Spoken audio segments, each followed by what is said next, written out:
சஷ்டியிலே விரதம் இருந்தால் அகப்பையிலே கருப்பையிலே குழந்தை பிறக்கும்.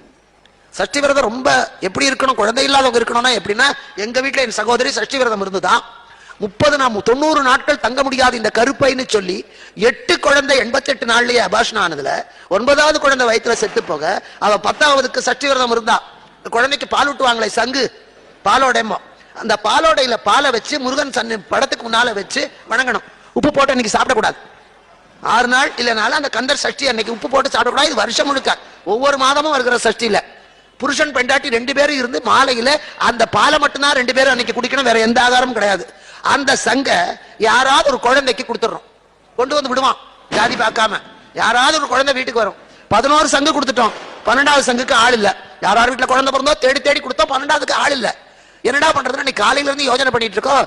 ஒரு யாரோ ஒரு பொண்ணு அந்த இன்னொரு வீட்டுல குடியிருந்தாங்க, அவங்க வீட்டுக்கு அவங்க அண்ணா குழந்தைய எடுத்துட்டு வந்தா. அதுக்கு ஒரு வயசு இருக்கும். நம்ம காலையில இருந்து பேசிட்டு இருந்த குழந்தை கத்துன்னு கத்துது. டம்ளர்ல பால் கொடுத்தாலும் குடிக்க மாட்டேங்குது, ஃபீடிங் பாட்டிலும் குடிக்க மாட்டேங்குது. ஏமானா அவன் சங்குல கொடுத்தா தான் குடிப்பான். அங்க யார் வீட்லயும் சின்ன குழந்தை இல்ல, சங்கே இல்ல, பாலடையே இல்ல, இவ பூஜையில வச்சிருக்கா. அந்த 12வது சங்கை யாருக்கு கொடுக்கறது நாங்க தவிச்சுக்கிட்டு இருந்த போது முன்ன பின்ன தெரியாத யாரோ ஒரு குழந்தைய அனுப்பி அது சங்கத்தவரை குடிக்காதுன்னு வச்சு இந்த சங்கம் எடுத்து கொடுத்தோம். அது குடிச்சிட்டு கொண்டு போச்சு. அதுல அவளுக்கு 90 நாள் தாங்காத கருப்பையில ஆணொன்னு பெண்ணொன்னு அடைச்சு 2 குழந்தை பிறகு. ஏன் சொல்கிறேன் என்றால், சஷ்டியிலே விரதம் இருந்தால் அவனை முழுமையாக நம்பி செய்ய வேண்டிய முறைப்படி இருந்தால் குழந்தை பிறகு.